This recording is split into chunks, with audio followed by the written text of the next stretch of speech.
I am a man with many enemies. The elevator opens for no one. The Boston Red Sox.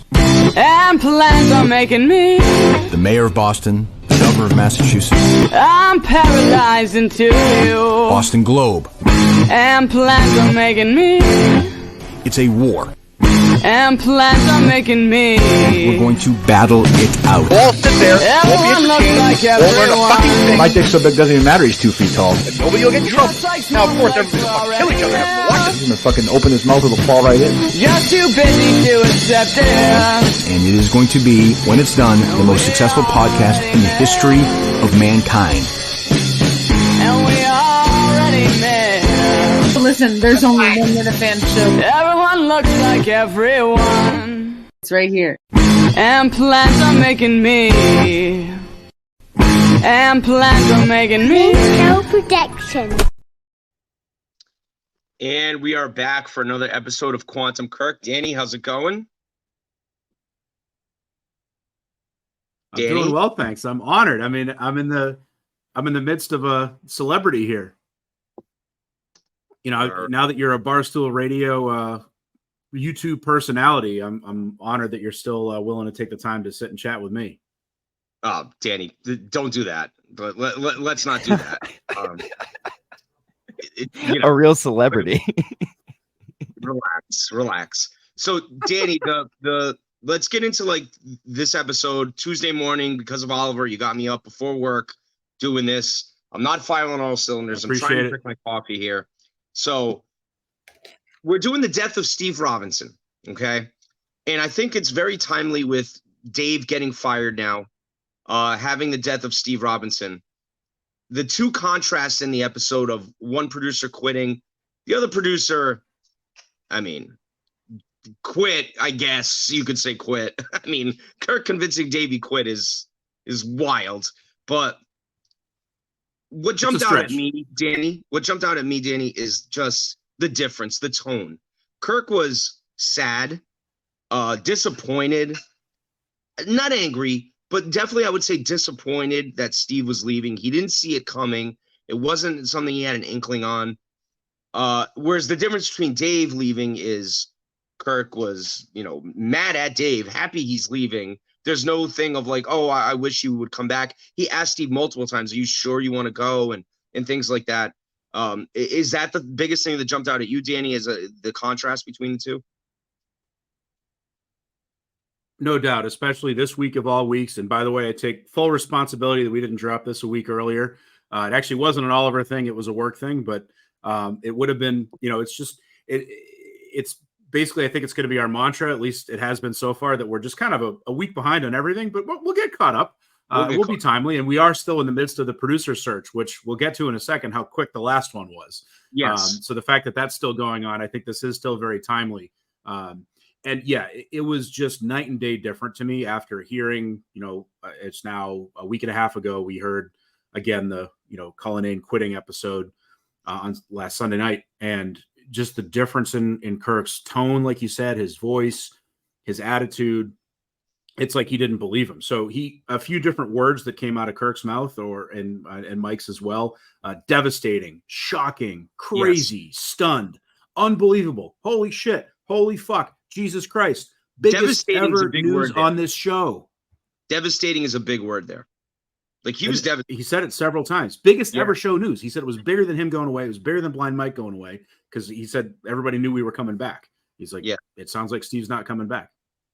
So the thing that I took out of that episode is when he says he's taking leave, which is fucking such a Steve thing to say, hilarious, and tells him, and he's like half-assing it. He's like, well, no, I mean, I just need some time. I'm gonna, this, that, and then as Kirk starts digging down deeper, Steve didn't re-sign his lease. He bought a fucking van, and his wife quit her job. It's like, what do you mean you're gone? Like you're not. Yeah, it was crazy. I think how nervous and scared Steve was to actually do it, and then he just said it, and then was still like half weighing it. You get what I'm saying, Danny? I do very much, and once again, you and I are simpatico, David. I had the same thought as I was re-listening to the episode. And again, sort of, if you're looking at our point in time here now, it's as we record this, it's just after 8 o'clock Eastern Standard Time on the 29th of August, year of our Lord 2023. Just 2 days ago, we had the best broadcaster in the history of ever broadcasting basically sit there with Tommy Quinlan and just have this amazing interview basically as he had him in studio producing. And not that it was the same subject matter, but the way that back and forth went was actually quite similar. He asked Tommy, "Are you gay?" No, I'm not gay. And then it's like, oh, maybe I'm bi. And then by the end, he's just full out of the closet with streamers in P-Town. BBC's everywhere. Yeah. Yeah. So that progression, it was the exact same thing, except obviously very different attitude, very different subject matter, I think.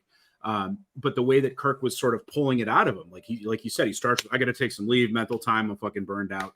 And then it's like, oh, maybe I'm coming back. Maybe I'll come back for the case. Maybe I'll come back for Madawaska. No, I'm out on Madawaska. No, I'm back in on Madawaska. Yeah. I'll come back for the case season 3. But then not the show. And then it's just like, and throughout the entire episode, and then by the end, it's like, all right, I think we're just done here. And everyone sort of came to terms. It was once again one of these story arcs that takes place over a 2-hour episode that just no other podcast can do. Yeah. And didn't go to Madawaska. He literally disappeared right after this show. Yep. It was pretty much Carano, the Carano show for a while. And so let's bring that up. Like what Kirk says about the next producer now compared to what we have now is such a different. He said Carano had no shot. Justin had no shot. He wanted someone that wasn't a Minifan, that wasn't hardcore listening every day, like that just so the instincts of this time around compared to last time are two totally different things. Totally different. Was that something that was like you caught on to as well? Or like I was just like, holy shit, like what a fucking difference. Oh, completely. I mean, he completely wrote off those other guys. He basically said, Dave's not doing it. I'm not doing that to Jerry. I'm in a good place with Jerry right now. Yep. Like Steve brought up I've already forgot his name. Sorry, Dave. Brought up Cullinane, and basically Kirk right away shot it down. And Steve said, at least, hey, it'll be good for entertainment value. The Minifans would love it if you stole somebody from Jerry. Yep. And Kirk's like, no, I'm in a good place with Jerry right now. Like, I'm not going to do that to Jerry. Like, Cullinane said, and he said Cullinane probably still has bad feelings towards the show. Yep. And he's not going to come. He's not going to want to come back. He doesn't want to do this job. Like, it's just so funny. Like, you almost have to look at it now as it's going on with the producer search. When he writes somebody off, I mean, maybe Beyond Average Mix still has a chance. I don't know. Anyway. But I will say this. Steve endorsed Matt Carano. Steve's pick was Matt Carano. Which is, so to hear him now. First name he brought up. First name he brought up. And I guarantee you, if you would ask Steve right now, he'd probably suggest Carano again. I know he's endorsed Justin, but him and Carano are, they still talk. That's like a known thing. So interesting about to the Bitcoin hear stuff, that. right? Yeah, I think and he mentioned from the technical side, and Steve flat out said, he's like, no one's going to be as good as me at doing this and the case. You're just not going to find it. He's like, but next best thing basically is Matt Carano as far as the technical part. He knows the show. He can go back and forth. And Kirk was pretty clear. He's like, he's gay, which of course is a joke and whatever. Now that's funny. That doesn't matter anymore. Of course not. Yeah, he said, no, we don't discriminate. You don't even have to have talent, as a matter of fact. It just came back around. He's like, I just can't deal with it, for him every day forever. Which I do think that would have run its course. Just like, with all due respect to Matt, I think. And Matt's too soft for the world. Matt's too soft for the world. It's the Mick problem. It's the Justin problem. They're too soft for the world. Like, you're not, it's just, you can't be blocking people on Twitter and whatever in this world and then think you're going to be able to produce the show and handle all the stuff that comes with it. I agree. It's the way it is. One thing that caught my attention, Danny, that like really, perked my ears up. Steve threw a couple jabs in there. About salary and about bonuses. And, he's like, hey, yeah, not as, didn't get a bonus last year. No Christmas bonus or whatever. And Kirk said something along the lines of, well, didn't you get a bonus from Barstool? And Steve goes, yeah, what, $1,000? $1,000. Yeah. $1,000. So that's long. I mean, Dave, you could use $1,000, right? Make $89K a year instead of 88. I mean, that's a lot of money. $1,000. But these no, days, do you think that Steve every little bit you can get? I mean, that's a big parlay. So do you feel that Steve felt that with the work he did on the case, with the work that he was doing, setting up the Wilbur, Madawaska, all this stuff, that he thought he was going to get a bonus from Kirk and not get it. This has long been rumored that Steve was not happy with because they had said from the beginning that he was going to get ad share, that he was like in the revenue split with merch and stuff. They didn't do great with merch. Do you think that Steve thought he was going to make a lot more selling on the side, like kind of like he used to with Howie, than just off of his base salary, and he was kind of just doing it with his base salary? That's long been a rumor that he left over like not making enough money. So there were underlying themes there, Dave, and he definitely brought it up a few times. I think it's one of those things, and Blind Mike likes to talk this all about, all the time. Like if you get in a fight with your wife over the dishes, it's not really about the dishes. You know, I do think he was burned out. He was definitely exhausted. They both Kirk and Mike vouched for that. And I totally believe him. And now looking back on it, the fact he did spend a year in the wind, as he said, and then came back and started his own business, just like he said he'd do in the episode. He stayed true to himself, absolutely. But I think it's disingenuous to think that there wasn't some underlying issues with money. He even brought up being under contract for the case. Like, oh, Kirk, maybe when you negotiated your new 3-year contract, yes, maybe you could be under contract too. Like, oh, you didn't really think about that. And that's when Kirk called him out for the first time, I think, in the episode. He's like, all right, buddy, hang on. Is this about mental time or is this about the money? Because be honest here. And that's when he kind of backtracked a little bit, but he did bring it up several times, like you said, with the several times. So it was definitely existing there. Although he also said, I've made a shit ton of money with Bitcoin, so I don't know. Yeah. I mean, I've always said this, if he got like a $20,000 bonus or something like that, or like compensate, he wouldn't have left. Like I've been in that camp for a long time. Money talks, Daver. Money talks. I think money was a way overriding. He made his money in Bitcoin, and then he thought, like, what the fuck? Why am I working so hard or whatever? And I mean, I'm not saying it was all money. I do think that gradually he did say, to Kirk, you don't want to talk about the things I want to talk about. Yep. So I don't think Steve was as satisfied in the job as much anymore, because like Kirk had gone away from, bringing down the establishment, I guess is what, and when the show started off, that's, I think, what Steve was into. Right. And you're right. There was a lot more of that. And he kept trying to inject the politics, which there was some of that, but as Kirk continued to sort of get away from the political interest, I do think Steve lost, just sort of lost the drive there. But Kirk acknowledged as much, Steve's like, you don't give a shit about what I want to talk about. And Kirk's like, yeah, you're right. I did like it at the end when he said, it'd be really funny if I brought in a producer that didn't give a shit about politics and then try to do a political show. Wouldn't that piss you off? So you brought up a line that Steve said, and I think I wrote it down here. Hold on one second. Let me take a look, because I literally wrote it word for word. Steve said he wanted to start his own business. He would never work in right-wing radio again. But that he was basically leaving media content. So you were half right. He started his own business. Well, did he? He really didn't start it. He's got someone else's money is backing him, number one. Number two, he's right back in the thick of things with right-wing like stuff. It's not radio, it's a fucking newspaper, which is crazy in 2000. Well, right-wing stuff, but he said, and I'm going to nitpick a little bit, Dave. You're right. He did, and I listened back to this a couple times because I synced in on this point as well. Once again, great minds. But he did say no right-wing radio, but he said what I love is investigative journalism. He said he loves investigative journalism. That's what he's doing now with Main Wire, right? Okay. So I think we're splitting hairs a little bit. I think now if he went back and hosted a talk radio show right now, I mean, I think he's making appearances. I've heard him on podcasts on the radio, but he's not. I think he just doesn't want to be full-time on air anymore. And who knows? Maybe that'll change again. We're not going to go. I mean, that's got to change. I think he stayed pretty true though. Here we are 2+ years later. He went into the wind. Yeah, he didn't pop back up right away. Like he was gone for a while. Like not even appearing on the show, nothing. He popped up in Magnolia. That was pretty much more or less the first one. I mean, Kirk did say within 2 years you'll be guest producing the show, and that definitely happened. Yeah. Kirk so was right. Kirk was right. Steve was right. And Mike was right. Once again, Blind Mike rises to the top. He's still fucking here. Yeah. So Mike did say something, though. Mike said the next producer will be here longer than Steve. And Mike, you almost made it. Correct. You almost made it, Mike. I mean, it's right around. It's almost the same time. I mean, this was May 12th, 2021. And here we sit as of now, end of August, 2023. Dave Cullinane is still the producer, technically. Yeah, but Dave didn't start, I don't think, until July or August. He started after Madawaska, if you remember. He didn't come on right away.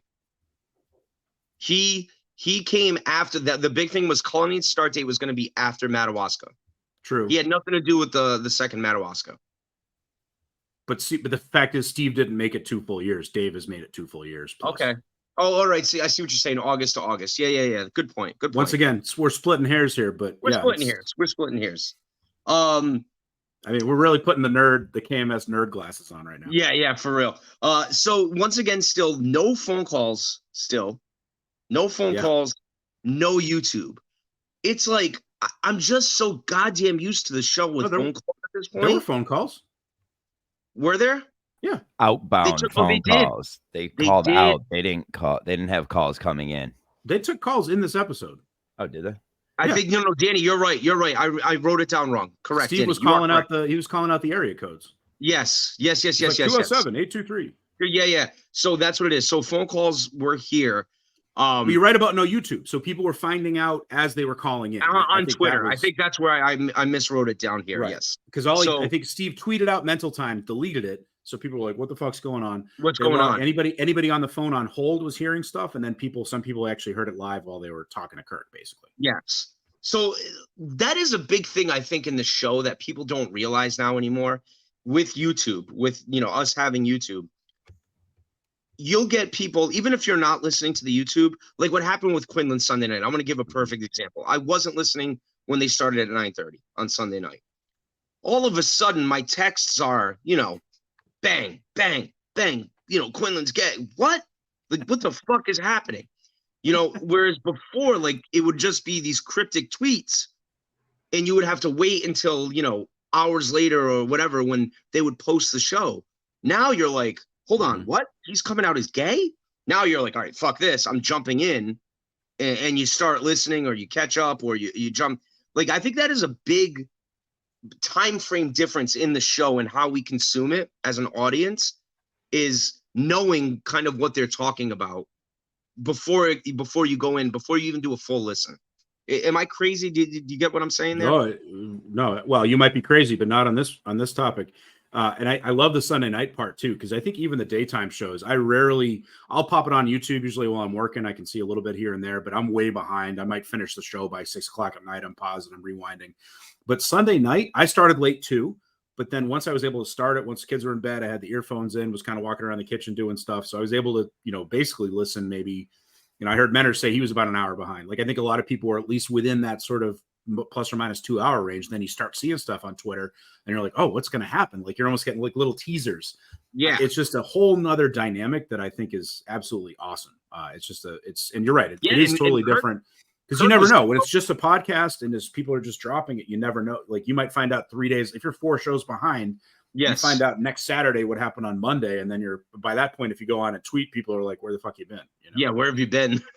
Yeah. Agreed. All right. So I've been leading off points.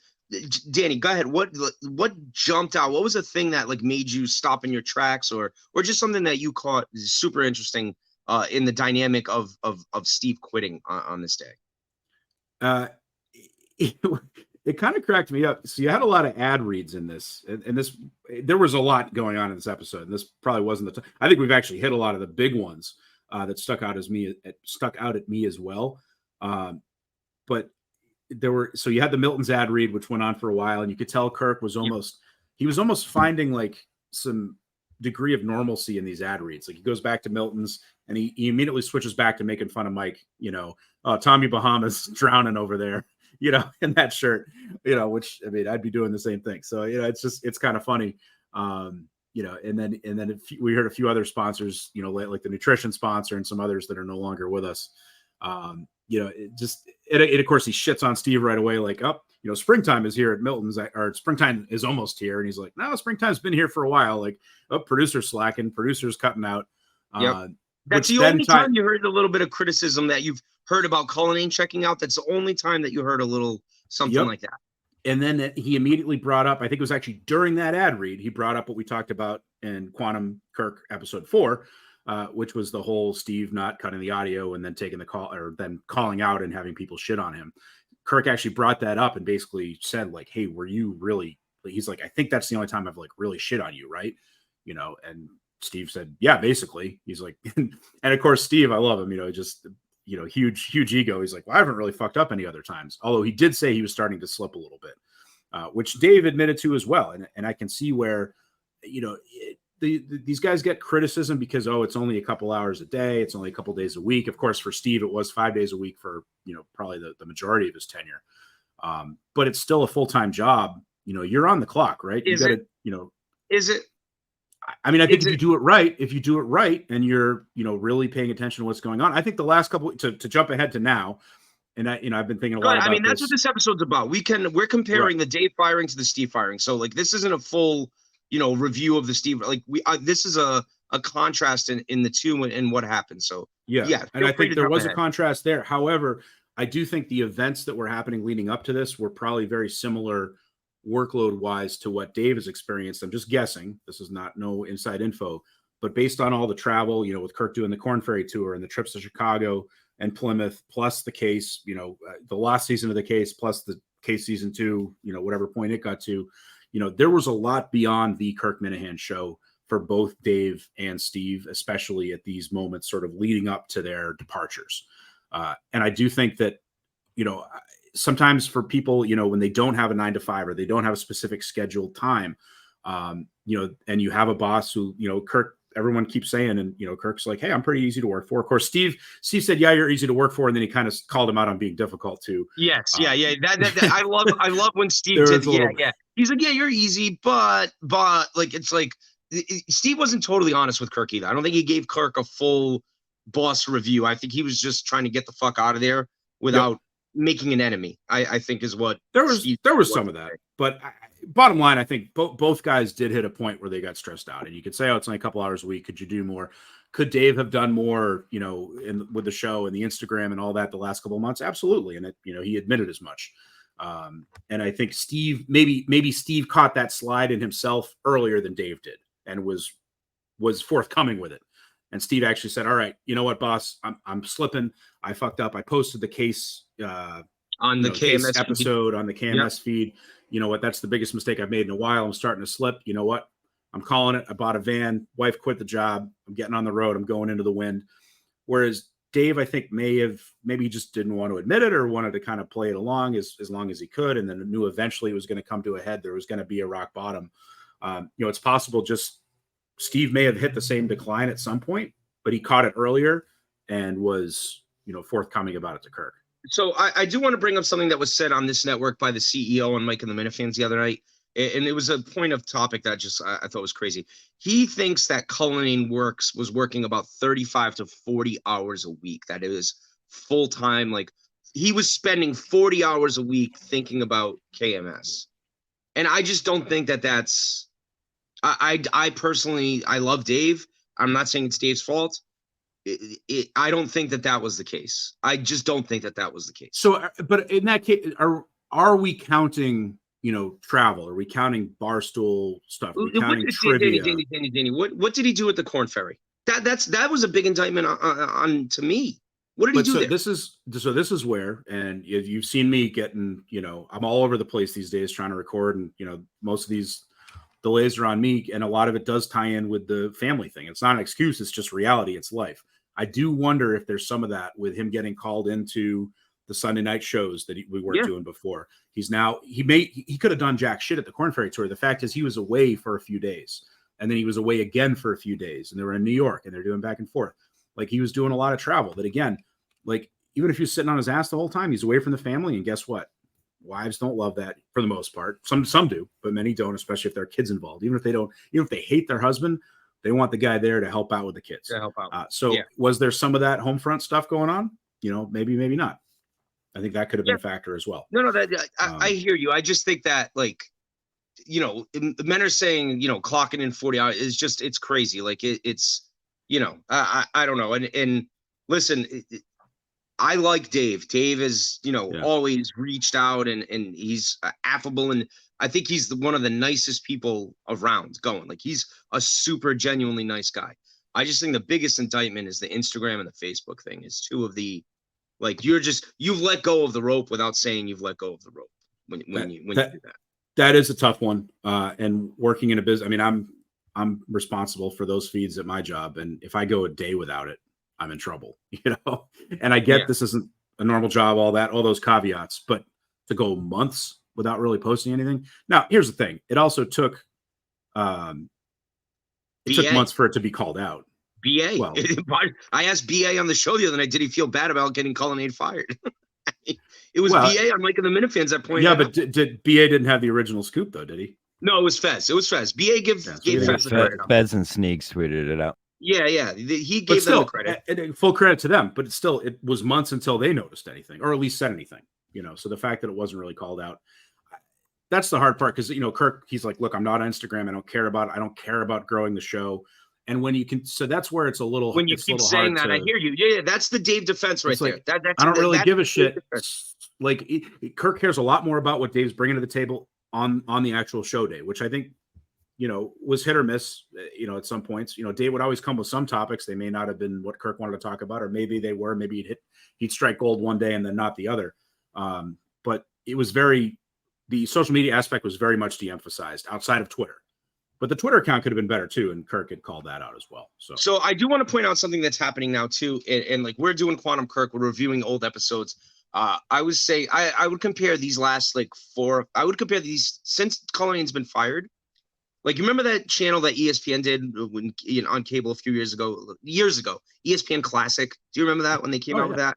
They'd show the classic, but then a game would be so good that they deemed it an instant classic, and they would put it on the feed right away.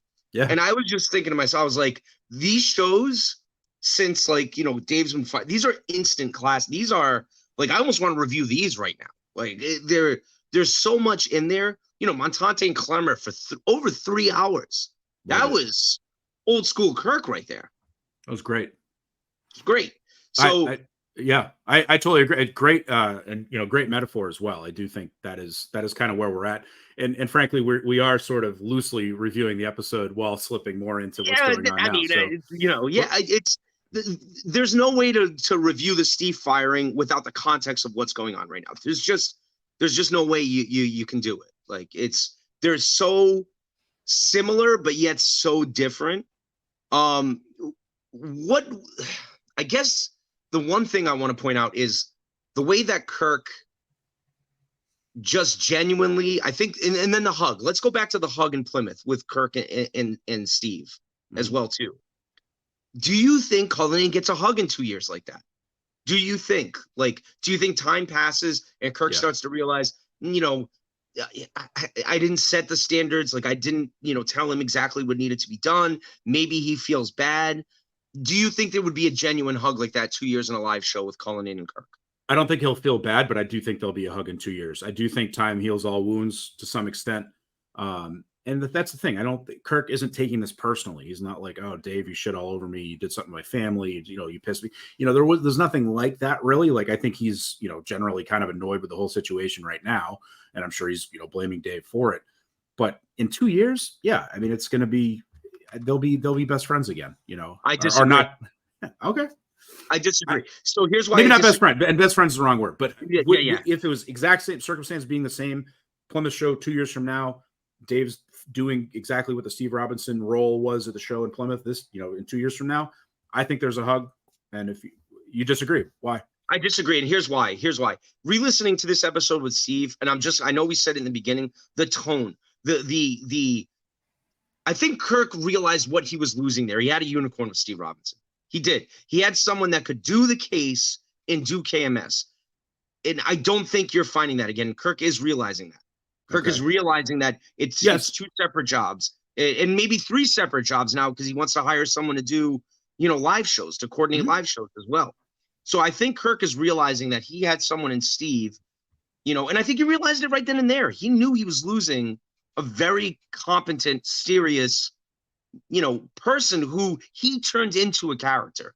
Like, we're not going to give Steve all the credit here. Kirk turns him into like a funny character, but then he was great on behind the scenes stuff.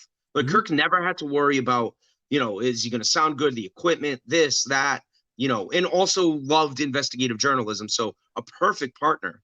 I know Kirk hates that word. A perfect partner for the case.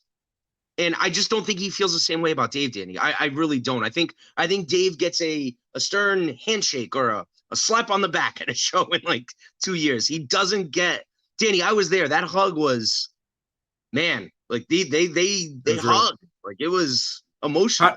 How did it compare to the Justin hug?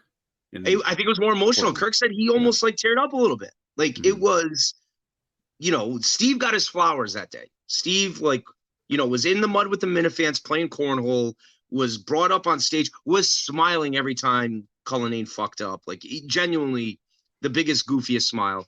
And it was a real moment, Danny. It was definitely a real moment. All right. So I'm going to agree with you on one point, and then I want to play devil's advocate.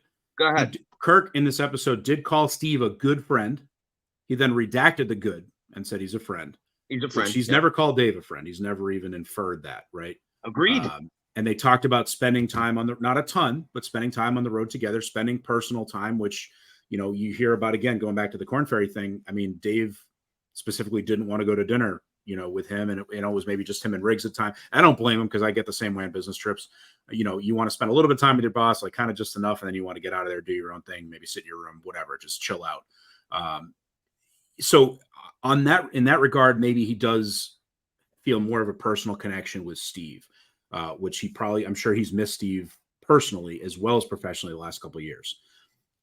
I still think there'd be a hug in 2 years because I still think he genuinely likes Dave. He said that time after time. You can't not like Dave. Like but here's the thing. But that's the hug. He didn't just hug Steve because he was a competent or very good, whatever, best producer. Did two different things, went above and beyond, was better than everybody else, whatever. That wasn't the only reason for the hug. There was a personal connection there. He has a personal connection with Dave. It may not be the same level as Steve. So is there a hug? Yes. Is he crying? Is it his heartfelt? Is it because of, I miss you professionally?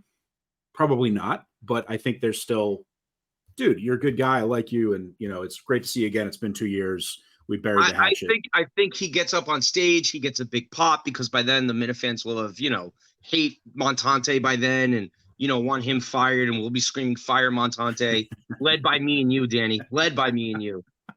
That'll be us. You know what? The great thing is we can say that all we want on this show because we know Montante doesn't watch this. So we can shit on him all day long. He'll never find out. All right. So let's bring that up. What did you think about that? Did that offend you at all? Not at all. I'm not offended at all. Everyone was texting me being like, oh, I'm like, dude, I mean, he doesn't listen to, who knows? I did not care. And look, I am a loyal Montante's World listener. I really enjoy his show. 2-time guest, 1-time host. No big deal. You know what? I just appreciate his honesty. I think his reasoning sucks. He's an idiot. He's like, he just doesn't get the show. It's not like we're literally just re-listening to it. Yeah. But that's what I mean. It's like not the same. And again, just because he listened to the episode 2 years ago, that dumbass isn't going to remember what happened. Like, there's all sorts of things. Like, I think you and I both still remember a lot about these episodes, but re-listening, there's just so much. These are just highly concentrated pellets of great content that there's no human mind that could remember all this. You have to go back and listen a couple years later. There's just nuggets in there that even if you listen 10 times 2 years ago, you're not going to remember this shit now. And then having our brilliant analysis just brings another level in that he's completely missing out on. So, you know what? It's his loss. I was not offended at all. I thought it was kind of funny. Me too. I almost kind of tried to start a fake fight by clipping it, put it on Twitter. I'm like, you know what? This is dumb. Like, I love Mike, and I know he loves us, and again, he said this was going to be the best show on the network, and we're trying to keep it there. Hopefully, if I don't completely fall apart. We'll keep that. I do want to shout out the rest of the network though. Like your friend Robbie V, a brilliant debut. I love that guy. MVP. Love that guy. Mike and the Minifans with BA has been fantastic lately. Like BA has done last couple a great job. Yeah. Even the Hangover dude, that whatever that show is called, like good on him. Poppy's Kitchen coming back. Poppy's Kitchen coming back. I had to call Sneaks out. Guy doesn't show up for one live show, misses 4 weeks of work. The old Sneaks would have been pounding away. He needed Mick to engage again to get, like, I see Sneaks back on Twitter again. And Justin. Doing his thing. Yeah, Justin's back. So Sneaks got 2 wars now he's got going on. I got to say, well, and it's good for you. I enjoy the sort of fake Davers. That's fake, but kind of real a little bit. Daver Sneakers rivalry. That's one of my favorites because you'll tweak him and he'll go right after you. I love that. I love that. But now you're right because now he's the shark. There's new chum back in the water again. There's new chum in the water. You're off the hook for a little bit now. The enemy of the enemy is your friend. So you're back in the good graces, I think. Exactly. So to end it, to like, you know, put a bow on everything. What do you think the show looks like 2 years from now? Like, do you think, all right, how's this? Does the next producer last 2 years? Does the next person even make it 2 years? With the high standards that now Kirk has. See, when Dave came in, Kirk wasn't as reinvigorated, I feel like, as he is right now. Like, you know, Steve left, Kirk was riding high after the case. The case did big fucking numbers, okay? I think Kirk felt like Dave knew the show. Dave had filled in. Dave had worked for him before. There wasn't this, like, you know, period of like getting to know this person. Can this person handle this? Can this person handle that? Him and Dave were comfortable together, right?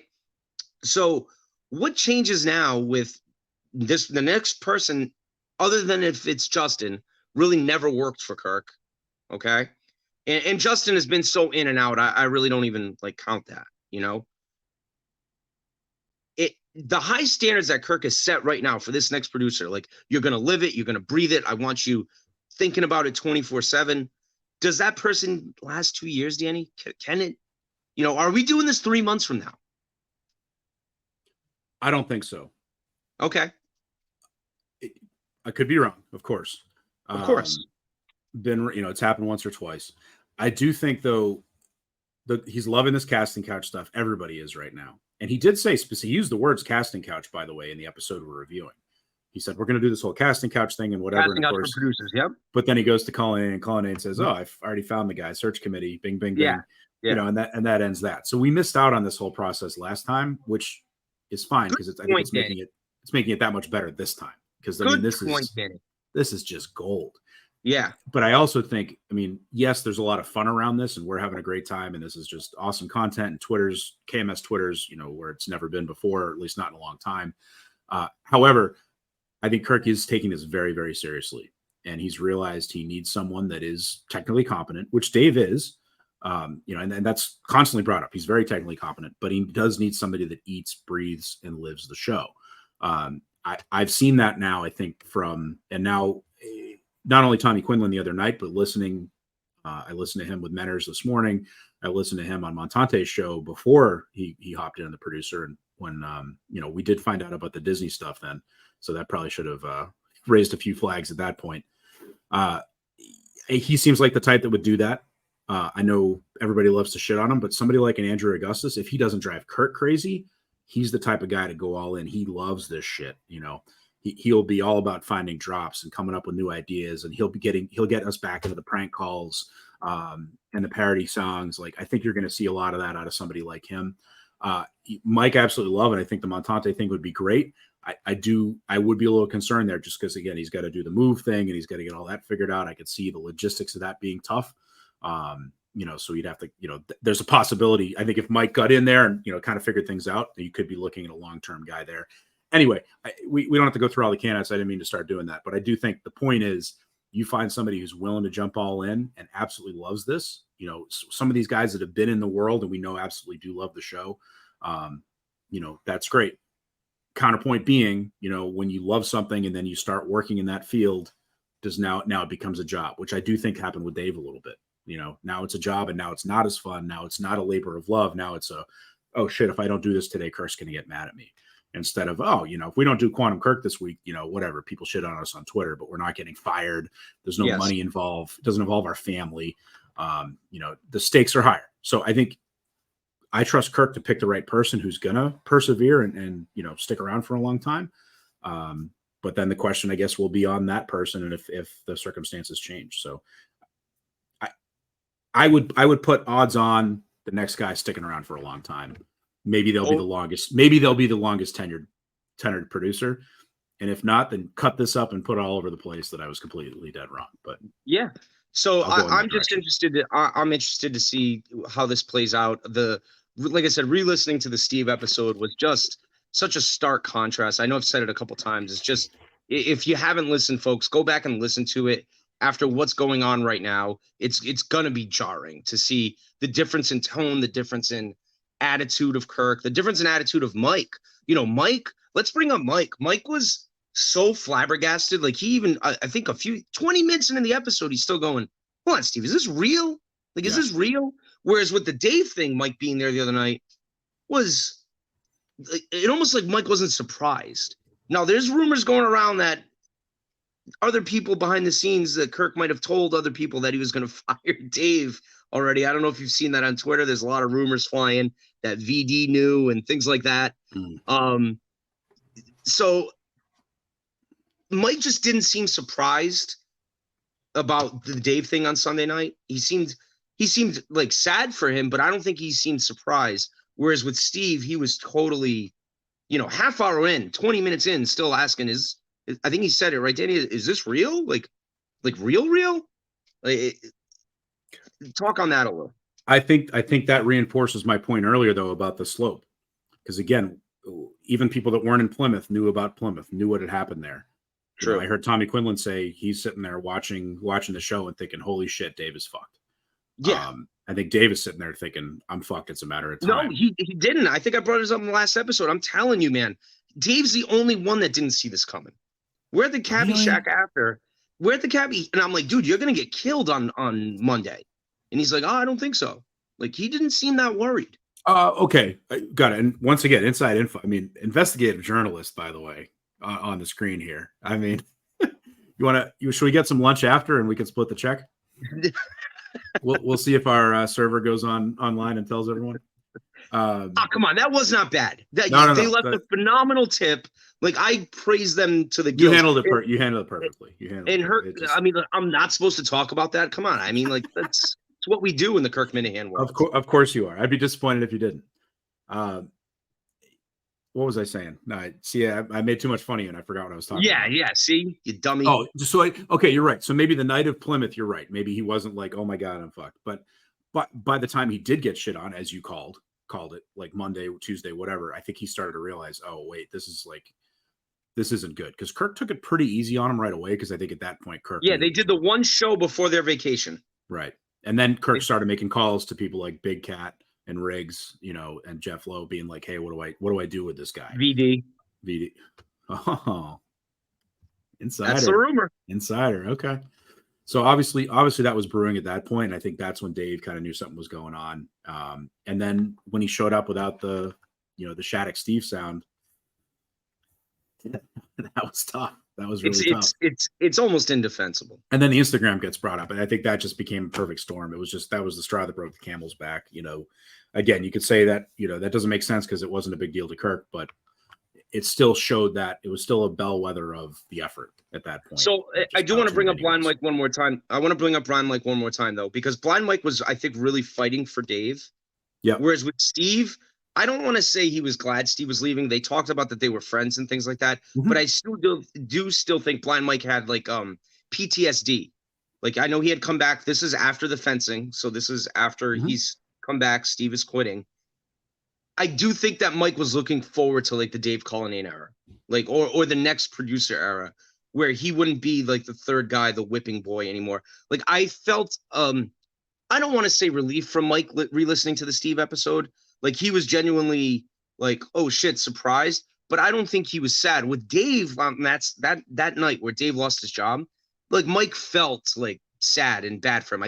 I don't want to say he's better friends with Dave. I just feels like he thinks he's more of a kinship. That this is my opinion. I don't want to talk for Mike, but that's just the vibe I got listening. I agree. I think he is better friends with Dave. I mean, I don't think Steve was giving him a ride every morning. Right. And yeah, I think there's something to be said for that. And, and look, I've commuted with people that I'm, not friends with, but even if you're not best friends with the person, you're still going to sit there, you're going to talk, you're going to bond a little bit. Even if you don't talk a lot, you're still joking around, you're saying stuff to each other. So I thought Clemmer did bring up an interesting point last week when he was talking about Kirk hanging out with people after the show and the camaraderie, even not just Kirk, but there's only a couple employees of the show and Mike, not even technically one of them. So I think probably the little kind of side banter that was happening in Dave's car. So it was that Blind Mike Cullinane back and forth, maybe they were complaining about Kirk and, why do you overreact to this and this and that. So there was definitely some kinship there. I think I would, again, based on what I've seen and heard on the show, I think there was a connection there that Mike and Steve didn't have. And yes, that also ties back to the whole Mike kind of looking at Steve like he was his boss. I do think you're right. I think he was a lot more shocked than bummed out about the Steve thing. Yes. Versus Cullinane. Great. I think anybody was sad that night. I felt sad.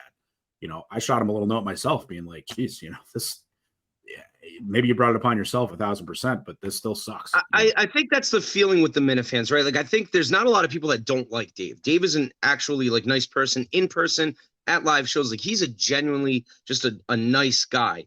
But then even if you're a Cullinane lover, like, the stuff at the end is kind of indefensible. Like, you can't, like, Mike tried fighting for him and Dave just wouldn't. And Dave wasn't fighting for himself. That's the problem. And that's because that's the other thing, that if he had fought for himself, even if it was kind of fake, it still would have been content.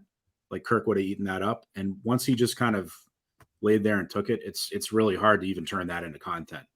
That's just that. And I was like, all right, maybe he's having a really bad day. Maybe something just happened in his personal life that we don't know about. Let's give him a day. Let's give him a week. But, he didn't change his mind, which I guess I give him credit for. But again, if that was happening, maybe he should have said something. I thought it was pretty interesting. Side note on this episode, in the Steve episode, in the first 5 minutes, 6 minutes, Steve's like, I knew you'd want me to do this on the show, right? And Kirk's like, yeah, absolutely. Great instinct. No, great instinct. Danny, that's a phenomenal point. Good job there. Yeah. Because that was completely organic.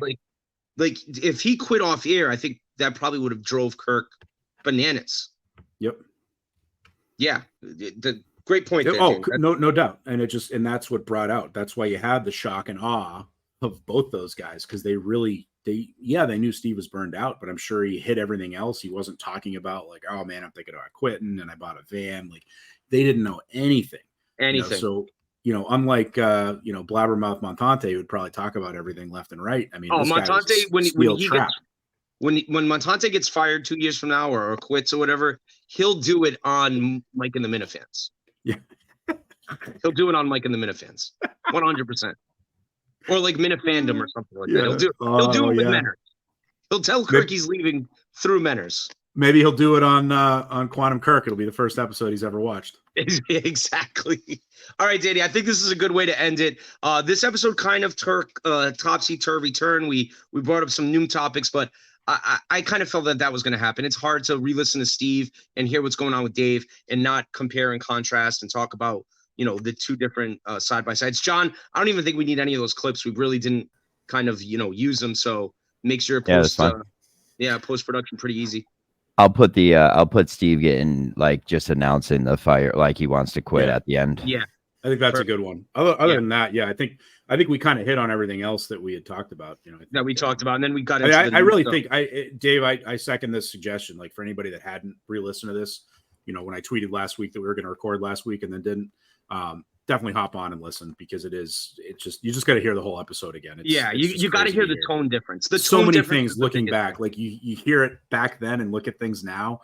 It's crazy how many things turned out the way people predicted. And how many freaking like the names that get brought up once again are the same fucking people, which is kind of great. I mean, this is really, the whole Minifan family has, continued to time grow. It's a flat circle. We've definitely lost people, which I know John's going around and finding them now, but there's a lot of names that are still around or they pop back in. Yeah. All right, boys. Well, you guys have a great week. We'll send this over to Menners. Everybody, let's go Montante, endorsing Montante here. Yeah, let's go, Mike. Or Augustus. All right, bye.